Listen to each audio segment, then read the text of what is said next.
What's up guys, it's Oblivious Gamer here, and well, today we actually got some news to talk about with some game announcements. We actually have some information about some new announced games that you can look forward to, and this is coming from Compile Heart. So the first thing is Compile Heart actually has some news about the company. It seems there is a new management structure in place as of October 1st. So Compile Heart has announced its transition with Naoto Tominaga serving as the president and Hikaru Yasui as the new director. For those that don't know, from the information that we know, Tominaga is a former Compile member and also worked at Capcom, Taito, Eidos, Ubisoft, and Electronic Arts, where he led game production and development. And he's not somebody new to the team, as he worked at Compile Heart parent company Idea Factory since 2020, while Hikaru Yasui,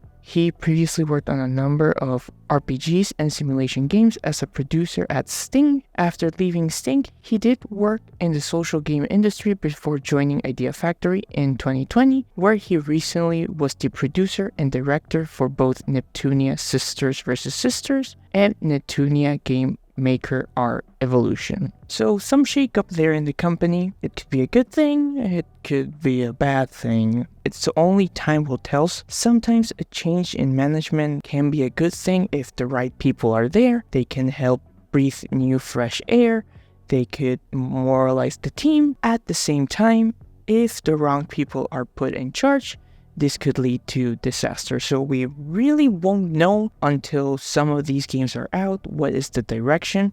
Though we want to be positive and we want to be hopeful that the new management will do a good job with the upcoming games. Now, apart from this, obviously, there is some new games that were announced. This is all coming from Famistu, which they had an interview with both Tominaga and Yasui, and they did release some tidbits here and there. One of the first things they announced is Todokero, Tatakae, Calamity Angels. Apparently this is going to be a delivery theme RPG for the PS5, PS4, Switch, and PC. It will launch for consoles in Japan in summer 2024, followed by a PC. This is going to be a slapstick style game which will feature voluptuous, cute, and comical characters designed by Kei Nanameda, and story and gameplay that revolves around various personality types. So we can see some of the images, we can see that we have some of our main characters, and some of the possible characters that are like their moe cute characters that you are gonna see. These are all concept art, so we don't necessarily have any gameplay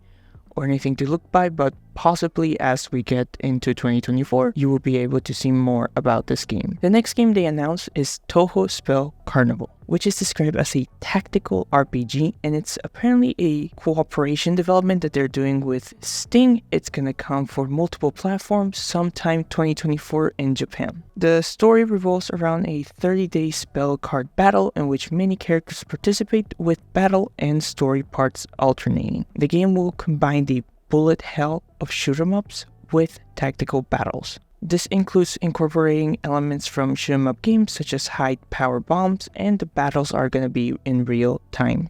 So this is another one that could be potentially interesting, at least for me. I am not too much of a Tohou fan. Like, I've played some of the games, I don't have a problem with them. I think they're fun, they can be fantastic a lot of times. I'm not a hardcore or anything like that, but this is definitely something I will keep an eye on that could be fun and interesting. Again, we don't have any gameplay nor nothing to go from, just images, and that's it. Then they did announce a Untitled shoot-'em-up game that is development in cooperation with M2. M2 is a company that is known for their shoot-'em-up video game releases, so this could be something for fans of shoot-'em-up that you might be looking forward to. Apparently, character design for the pilot and company will have a Compile Heart-like style. This will be something new, and they're trying to make something unique and never seen before, so we will have to see how this ends up being. I really don't know much about shoot-'em-ups. I played them back in the arcade days, but it's not my thing, so I don't want to comment too much on stuff that I don't particularly know about. But hey, if you're a fan, maybe this could be something you're looking forward to, or you could potentially be looking forward to, so keep an eye on it. Then we got Madou Monogatari 4. This is the first new number entry in the RPG series, Madou Monogatari, after several decades. It's going to be developed by Sting in cooperation with the property holder D4 Enterprise. It will launch sometime in the summer 2024 in Japan. Apparently, many former Compile staff are involved, including Sting's president.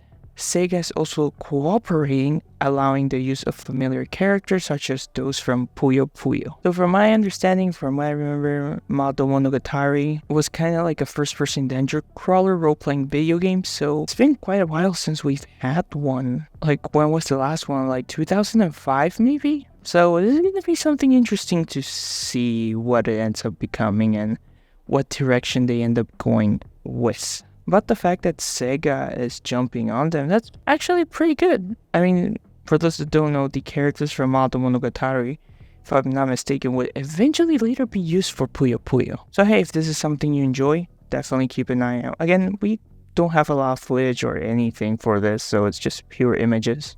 But I do feel we are gonna see a lot of stuff from Compile Hearts as we get into 2024. Then here's one that I was actually interested in, and things that get more on that I'm very excited to see. They announced Death End Request Code Xeon. This is supposed to be a spin-off entry in the Death End Request series, and that is due out 2024 in the summer in Japan. The story is connected to Death End Request and Death End Request 2, and will feature new elements that Compile Heart is able to challenge due to the fact that this game is a spin-off. So we don't get much from this, but I really like Death End Request and Death End Request 2. I had a lot of fun with those games. I am really looking forward to this spin-off and seeing what they're gonna do. Apart from that announcement, they did say that a new mainline Death End Request is on the work. They're planning what they're gonna do. However, since this is a number entry, it's gonna take time, and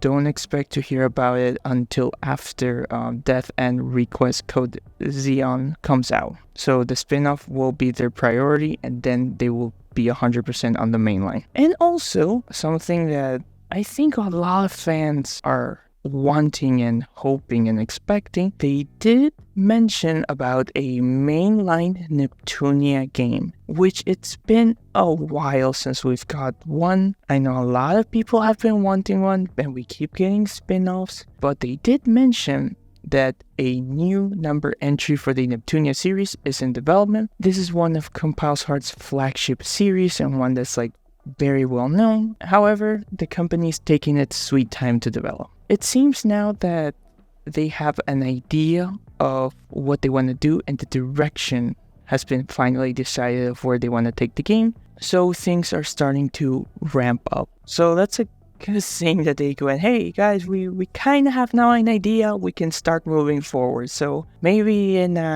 5 years from now, we will hear something about the game. I'm joking about that exaggeration, but we'll see. Hopefully we get to see something and not have to wait or keep waiting more. But yeah, pretty interesting, some of the announcements. Again, as I play a lot of JRPGs and Japanese video games, Compile Heart is one of those companies that I always end up playing some of their games and doing videos or talking about them. So I'm definitely looking forward to some of the games that they announce, and we'll be checking them out when they are released. I'm really interested in seeing with the new management how the company will fare and what is kind of the direction that they are going. From my understanding, the new management, they want to maintain their stance that they are still going to change the niche market, but they don't want to look only for Japan. They want to look for the overseas market, which, again, as I said before,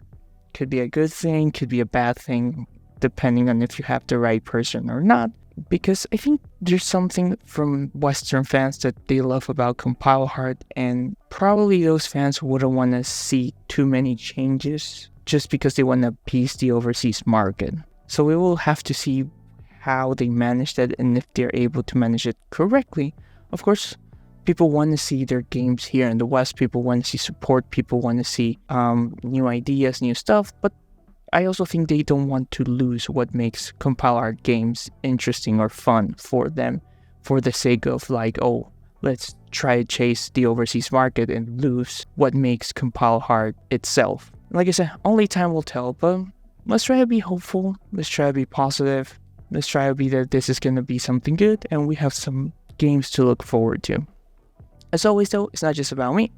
What are your thoughts, guys? This has been Oblivious Gamer, and I hope you'll have a wonderful day or night, wherever you are.